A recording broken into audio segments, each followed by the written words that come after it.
Dark chocolate.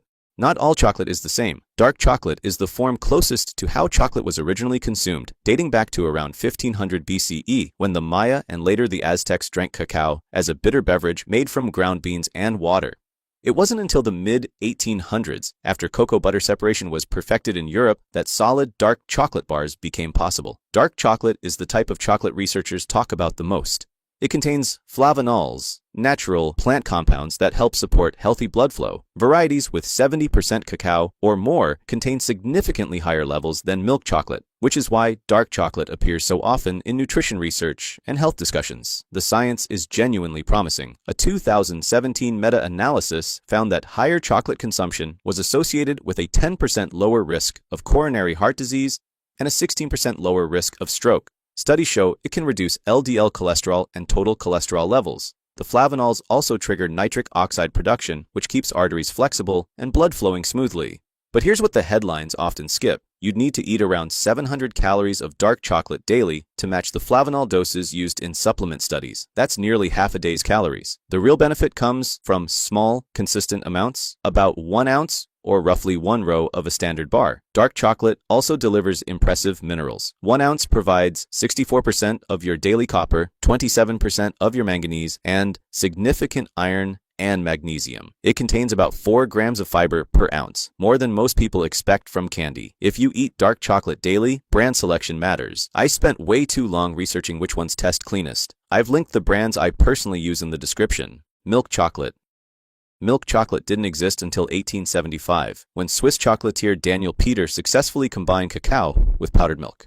That single invention transformed chocolate from a bitter adult food into a sweet, mass-market treat. The world's most popular chocolate gets dismissed as nutritionally worthless, but that's not entirely fair. Milk chocolate still contains flavanols, about 75 milligrams per 100 grams compared to dark chocolate's 170. That's less than half, but still more than you'd find in the same amount of red wine or green tea.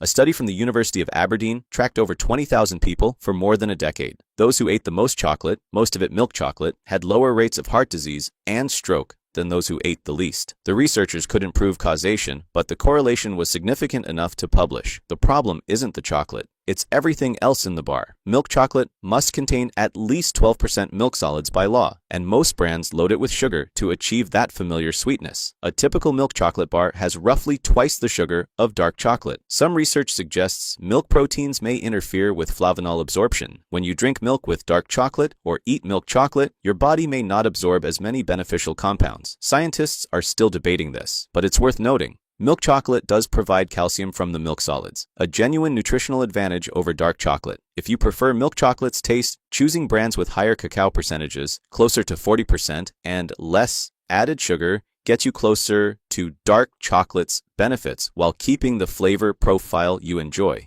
Dubai chocolate.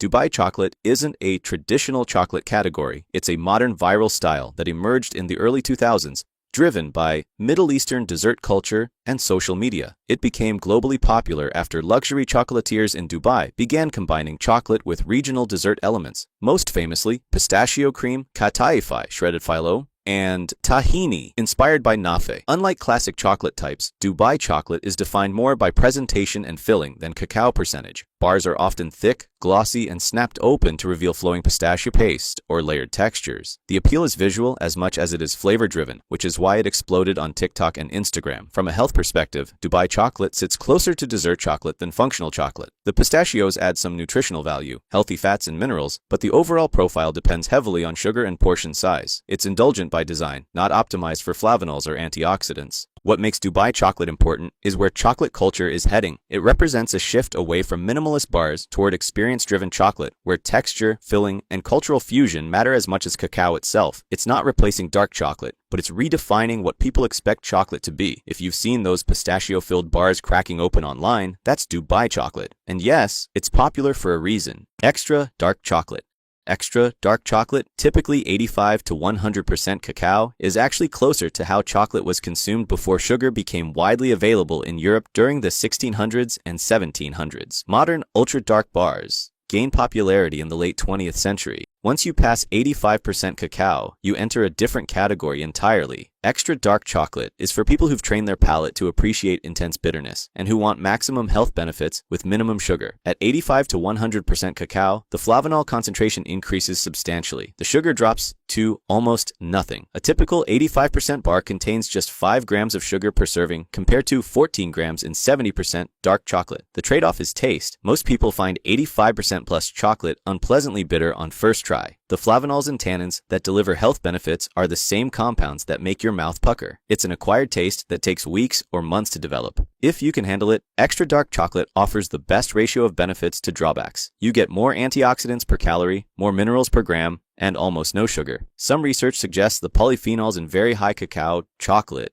may support gut bacteria diversity. Start at 70% and work your way up over time. Your taste buds adapt. What tastes unbearably bitter today might taste pleasantly complex in a few months.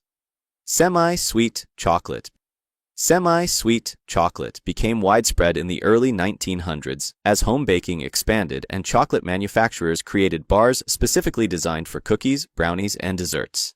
This is the chocolate you find in most chocolate chip cookies and baking recipes. Semi-sweet chocolate typically contains 35 to 60% cacao, more than milk chocolate but less than true dark chocolate. Nutritionally, semi-sweet sits in a middle ground. It delivers moderate flavanol content with moderate sugar. It's neither a health food nor nutritional junk. Most people encounter semi-sweet chocolate in baked goods rather than eating it straight. Generally, semi-sweet contains more sugar than bittersweet and less than milk chocolate. For baking, semi-sweet works well because the sugar content balances with other recipe ingredients. For eating straight or maximizing health benefits, you're better off with 70% plus dark chocolate. If you bake frequently and want a modest health upgrade, switching from milk chocolate chips to semi-sweet is a reasonable compromise. White chocolate. White chocolate emerged in the 1930s, primarily in Europe, as chocolate makers looked for a use for excess cocoa butter left over from chocolate production. Here's the uncomfortable truth. White chocolate contains 0 cocoa solids, which means it has none of the flavanols that make dark chocolate healthy. It's basically cocoa butter, sugar, and milk solids. The FDA requires at least 20% cocoa butter to call something white chocolate, but cocoa butter alone doesn't deliver health benefits. White chocolate was invented when Nestlé launched Milky Bar in Europe, and it immediately sparked debate about whether it should even be called chocolate. That argument continues today. The nutritional case against white chocolate is straightforward. It contains no flavanols, no fiber to speak of, and significantly more sugar than dark chocolate. A Harvard professor noted that white chocolate is the least healthy variety because it lacks cocoa entirely while being high in fats and sugar. The one genuine nutrient it offers is calcium from the milk solids, more than dark chocolate provides, but you're essentially eating sweetened fat with milk. If you love white chocolate, there's no reason to feel guilty about occasional indulgence. Just don't convince yourself it's a health food. Ruby chocolate.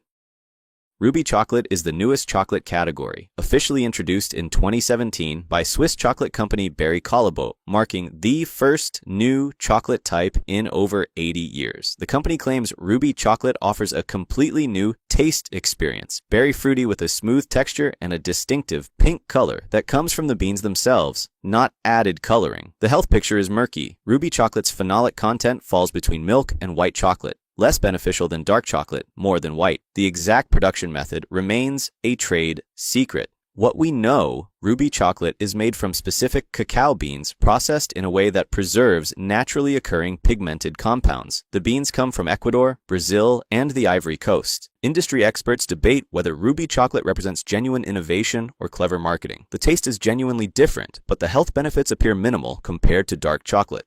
Bittersweet chocolate.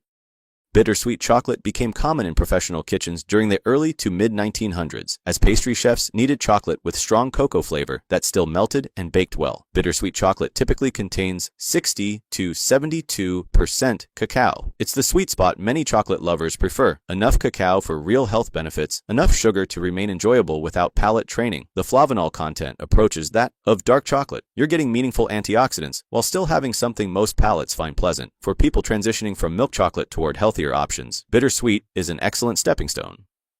Couverture chocolate. Couverture chocolate originated in 19th century France, alongside the rise of professional confectionery and pastry arts.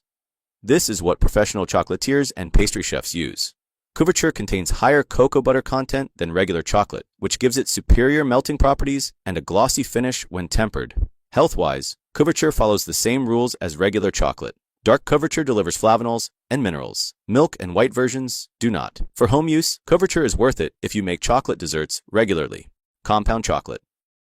Compound chocolate emerged in the mid-20th century when manufacturers sought cheaper alternatives to real chocolate that didn't require tempering. This is the chocolate imposter hiding in plain sight. It replaces cocoa butter with vegetable fats like palm kernel oil. The health implications are significant. You lose cocoa's beneficial compounds and gain fats that don't behave the same way in the body. If you're choosing chocolate for health, this is the one to avoid. Carob. Carob predates chocolate entirely. It has been consumed in the Mediterranean since ancient times, long before cacao reached Europe in the 1500s. This isn't chocolate at all, but it's been marketed as a substitute for decades. Carob's main advantage? Zero caffeine and zero theobromine. It's safe for people sensitive to stimulants and even safe for dogs. It doesn't taste like chocolate, but approached on its own terms, it's a legitimate ingredient with real benefits. If you're curious to try any of these chocolates for yourself, I've added a few options I've enjoyed over the years in the description. Let me know in the comments which type you like most and how often you eat chocolate.